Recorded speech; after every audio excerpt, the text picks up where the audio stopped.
Hey guys, DragX Gaming here, back with another video. So today's video will be a review on the hoverboard, I'm gonna call it. It doesn't actually hover, but I'm just gonna call it a hoverboard for the sake of the video.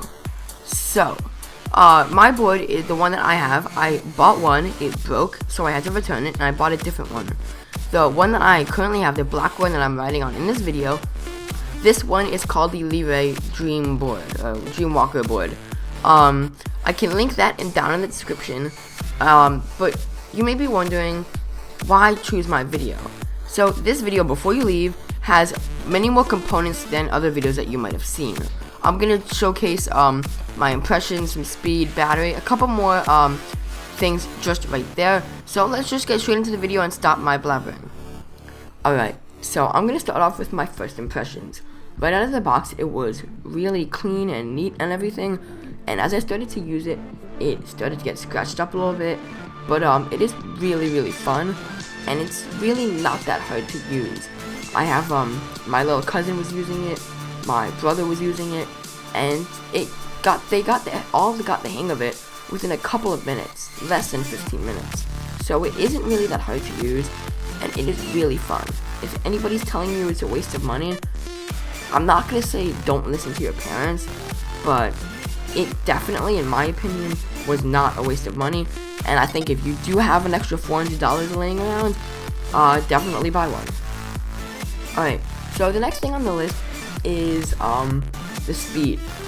So the marketing speed is, I think, 12 kilometers an hour, or whatever 5 miles an hour, or 10 miles an hour is. I got the Reiew one. I can put some pictures of it on screen. And it's they converted everything to American usage. So it said in parentheses 12 kilometers, but it also said it was the max speed was 10 miles an hour. And it does live up to this speed. A lot of people say that if you go that fast, it's dangerous, and that is extremely true. I was on Snapchat, I did get up to 10 miles an hour on it, and then I fell. And I also was on Snapchat and got 9.8 miles an hour, and I was going at a steady 9.5 to almost a full 10 miles an hour for about 2 or 3 minutes until I started to not pay attention to the street, and I ran over a huge bump and fell over. Sadly, I don't have a video of that, but it does live up to its speed limit, although I would say the average speed is around 5 miles an hour to 7 miles an hour, miles per hour, which is still pretty fast compared to walking speed about 2 miles per hour. So that's the speed. Now onto the battery levels. The marketing battery, says about, I think, 5 miles or 5 hours. And that lives up to that too. It lasts approximately 4 to 5 hours, depending on if you're going up a hill, down a hill, if you're going super fast, or if you're going super slow, or if you're just going straight, flat, at a medium speed. The battery all depends. I would say in average battery life, don't expect it to last any more than 4 hours. If you get lucky, it'll last 5, maybe even 6. I've got it to last. But if you're riding it straight in a row at a normal speed, like fast, I would say about 4.5 hours.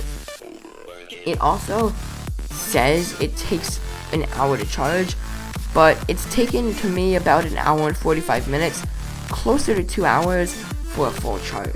The next subject on our list is cracks, sidewalks, and curbs. So the reason why I put these all in the same category was because sidewalks have a bunch of cracks in them, and curbs are hard to get up. So I have a video of me going over a few different size cracks, forward and backwards over the sidewalk. You can go perfectly fine through on a sidewalk, and on some small, maybe even some really big cracks. As you can see in this video, I went over a small crack, a medium crack, and then a pretty big crack. The way to get over the cracks is you have to push in. You can't just expect it to smoothly go over a crack. You have to give it a quick boost of speed and get over that crack. If you can see in the video, I do give it that quick boost of speed. Now, so it's easy to ride on sidewalks. It's a little bit difficult on cracks if you're a beginner, but once you get the hang of it, it's pretty simple and easy. Now, for the curbs, the one bad part about this is the curbs and probably leaves. Sometimes leaves get stuck in it, which isn't the hugest deal, but I prefer not to have leaves in the wheel. They're easy to get out, but it just makes a weird noise. So the curbs are pretty hard to get off of if you're beginning. Again, if you do it a lot, like I went downstairs on it before, so I'm used to it now. But if you're beginning, don't go down a curb, and it cannot go up a curb. That's the one bad thing about this. But if you are, again, willing to try going down a curb, because it will work. Might have a little bit of trouble going down it your first time, but it will definitely work. So, since we're on the subject of what will work and what won't work, let's go on to hills. I live in front of a pretty steep hill. It's actually really steep.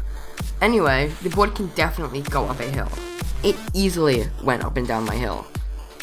In the manual, it says it can go from about 15-degree incline, and I believe my hill is a lot more than 15 degrees, and it can go up and down perfectly. Now remember, if you're going up and down a hill, be very careful going downhill, and it will waste more battery. So if you're running low on battery, I'd suggest you carrying it down a hill. Going up is not that easy to carry, considering it is 20 pounds, 25 pounds, but if you have no battery left, I mean, I guess it's the only choice you have. Now, I bet you all know that there is like a bunch of different brand names, and there's a bunch of different like brands like Iohawk, Mono-Rover. The one that I bought was Reiew. There's a self-balance scooter brand, and now they're making 10-inch wheel ones, which I think is like really weird. But anyway, I bought mine on Amazon for $399. It was a Reiew board. Now the price rose to about $450. Sorry guys, it went up for $50. But if you do want to buy one that is safe, I would suggest buying this one, or buying one off of one that, if you're looking on Amazon, make sure it has at least 25 or 30. If you can find one, the more reviews it has, the better. And don't get one that has less than 4 or 5 reviews, because 4 or 5 star, because you know that's not going to be good. You do want one that has a lot of reviews and a high star amount. That's just what I think about it, and that's where I suggest you buy it from. If you don't want to buy from there, you can buy it from some other places, but if you do want a good one and are willing to spend $500, get the Reiew board. I can guarantee you it's going to be safe, and you do have a, I think, a year-long warranty. So I will put that link in the description down below. So our last real thing, not even a real subject, is just fun tips and fun tricks. Now on screen, I have a little short video of me doing a 180 on the grass. It was very slippery, so I didn't want to do it on the road and fall in front of a car, but I did it on grass, and my brother messed up the footage, so I just have it on my feet. But anyway, this is just a quick video of me jumping, doing some quick 180s on it. You can do some tricks, like going off a curb, I guess you could say is a trick, but if you really get good at it, you can do some pretty cool tricks if you put your mind to it. You can also play some fun games, like in the beginning, I took my little cousin, and I rode up to them, and they both wanted to ride it, so I said, whichever one lasts the longest wins, and I rode up to them and hit them in the face, and eventually, after twice, my cousin was just like, I don't want to get hit anymore, and the other one got to ride on it. But they ended up both falling, because they got off the wrong way. Speaking of that, I forgot to mention, one thing you have to remember is get off the back. You never want to step off the front, because then the board will freak out on you. I'm just warning you, get off from the back. So that's pretty much all I wanted to say. Quick review at the end. It has a really good battery life, can go at a fast speed. You don't have to worry about hills, sidewalks, or cracks, but you do have to worry about curbs, and watch out for big piles of leaves. You don't really want to go through that. Grass is okay riding on. I didn't mention that in the video, but it's fine to ride on grass. You can do some fun little tricks and play some fun games on it. You can also go on your elbows and just zoom forward. I had a friend that did that too. And so that's pretty much it. I hope you guys did enjoy this video. If you did like me doing this different instead of doing gaming, make sure to drop a like and subscribe for more videos. So I'll catch you guys in the next one.